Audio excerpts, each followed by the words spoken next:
ऐसा सलाह टूरिस्ट नीनू भाई ने बताया, जो मगरबी रियासत गुजरात से ताल्लुक़ रखते है। हम पहलाम गए थे, मैं मैदान में उसी पर बैठी थी जब मैंने 3 फायर की आवाज़ें सुनी। लोगों में अफरा तफरी मच गई, सब लोग भागने लगे। अफरा तफरी के दौरान एक गोली मेरे बाजू पर आकर लगी।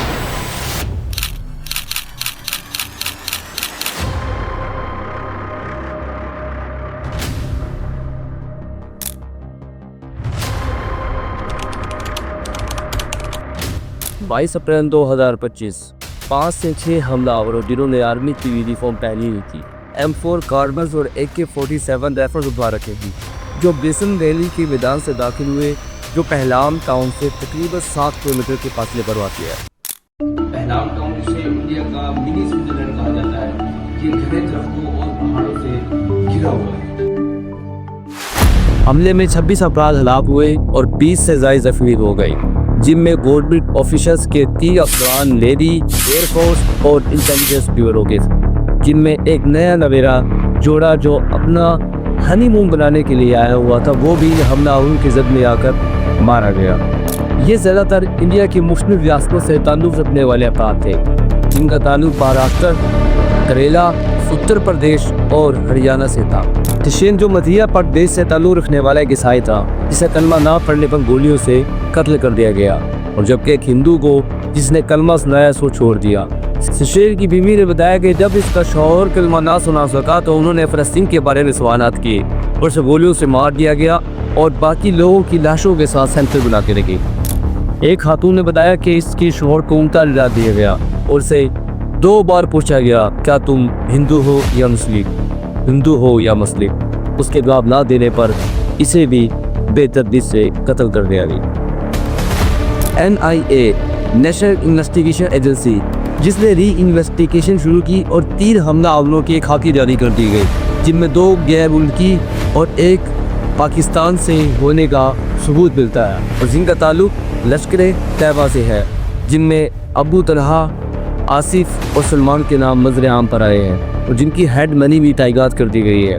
TRF द रेजिस्टेंस फ्रंट, ये दहशतगर्द तंजीम है जो भारत में होने वाले काफ़ी हमलों में मुलविस रही है। UNO की जानिब से TRF को एक दहशतगर्द तंजीम करार दिया जा चुका है और उसे ब्लैक लिस्ट कर दिया गया है। TRF हिज़्बुल मुजाहिदीन और लश्कर-ए-तैयबा से मिलकर बनी है।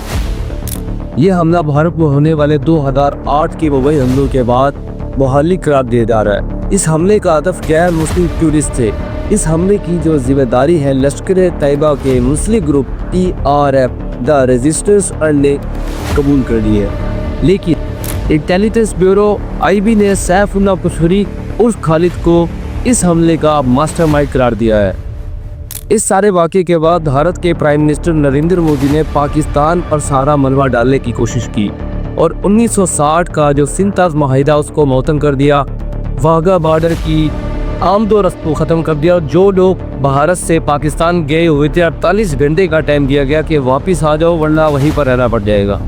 इसके साथ ही SDES SAARC visa exemption scheme को भी बंद कर दिया गया जब तक ये हालात ठीक नहीं होते। पहलगाम में होने वाला ये पहला हमला नहीं है। 1995 में 6 टूरिस्ट को अगवा कर लिया गया, जिसकी जिम्मेदारी अल-फरहान नामी ग्रुप में गई, जिनमें से एक बंदा मारा गया और एक हमलावर फरार हो गया।